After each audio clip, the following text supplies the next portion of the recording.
Hey everyone, and welcome to my Draw My Life video, and I hope you enjoy. I was born 3rd of February 1997. I was born a small baby, I was born 1 month too early, and I was expected to be a boy. So you can say I turned out to be quite a surprise. My name was going to be Sebastian, but then my grandma came in with the great idea of naming me Amalia, now that it turned out I wasn't a boy. I was born in Norway, in a town called Stavanger, on the west coast. My parents were quite young when I was born. We lived in my aunt's basement in a place called Homosok. I was an only child, but my aunt had two kids, Levi and Daniel, which became like my big brothers. I was born with something called a cleft lip, which a lot of the other kids noticed and picked on me for. Luckily for me, I had my cousins who always had my back, my heroes. At some point, my aunt and uncle split up and moved out of the house. Later on, when I was around 5, my parents also split up, but they remained friends afterwards, which made everything easier for me. Me and my mom moved into an apartment together with my grandma in a place called Matla. I struggled for some time finding good friends until I eventually found someone I really got along with. My mom got together with my stepdad and we moved together to a house nearby, and my grandma was in with my grandpa. When I was around 11, my dad got my first brother, Eric. At the age of 12, I got my dog, Spotify. Short time after, my best friend moved away. I was devastated. Luckily for me, my dog helped me a lot getting back on my feet. My best friend had given me a lot of confidence, even though I had been picked on from a young age. I dared to be unique, had my own style, but because of this, I was an easy target for the bullies. After she had moved away, I struggled a lot to fit in, and I was being bullied a lot by the older kids. Now I no longer had anyone to back me up, and my confidence got worse. I found some friends I could spend my time with at school, but at this point I preferred to be with my online friends. I was playing an online game named Hundparken, or Dog Park in English, where I had gotten a lot of friends. I was actually quite popular in the game and eventually became a moderator, which was a big deal for me. At this point, my online life was way better than my real life and became an easy escape for me. Middle school started and I struggled a lot. I got myself into a bad environment because they were like me, different.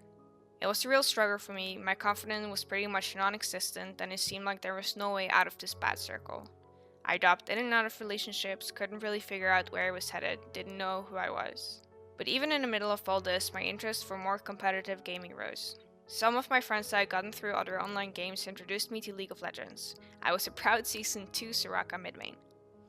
I went to a lot of LANs, both big ones and small ones, in the basement of friends. I ended up having two completely different lives. Online where I was happy and had a lot of friends, and offline where I was bullied, my friends struggled, I was depressed and had an eating disorder. In 2013, I got my second little brother, but this time on my mom's side, Oliver. I decided to apply for studying media and communication when I started high school and ended up in a school pretty far away from where I lived.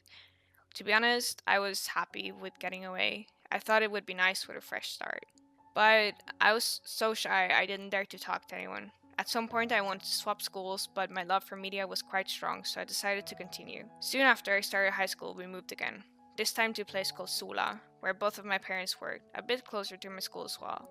During my first year of high school, I started streaming after some of my online friends encouraged me to do so. The positive response was overwhelming. Everyone seemed to love me and my stream, and I immediately felt so much better. I slowly started to get recognized at school by people from different studies, and even when I went to McDonald's during lunch, people would stop and say hi. I started slowly getting some confidence, and along came a few friends. From this point, everything escalated quickly. I became happier, and my stream was the main reason for that. I managed to earn enough money from streaming to start traveling to events, and this is where my life changed. I met so many of my friends and fans that I had only met online, along with their friends.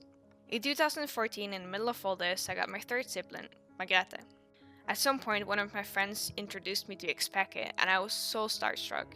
Later on, a lot of my idols ended up as friends, and my confidence was stronger than ever. I felt like I made it.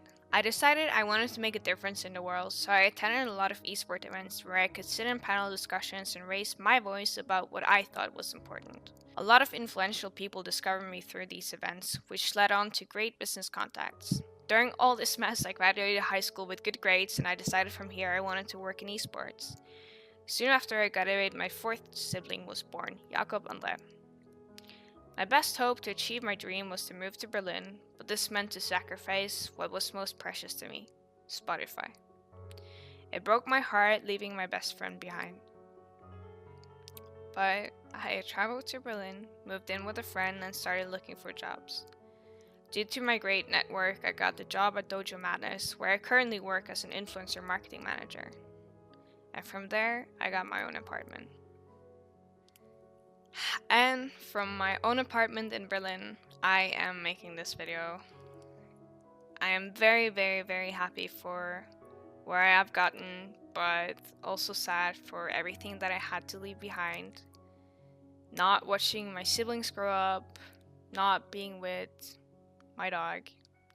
But it's been an amazing journey so far, and I'm endlessly grateful for the possibilities that all of you guys have given me, and I really can't wait to see what happens next. So, thank you. I really appreciate it.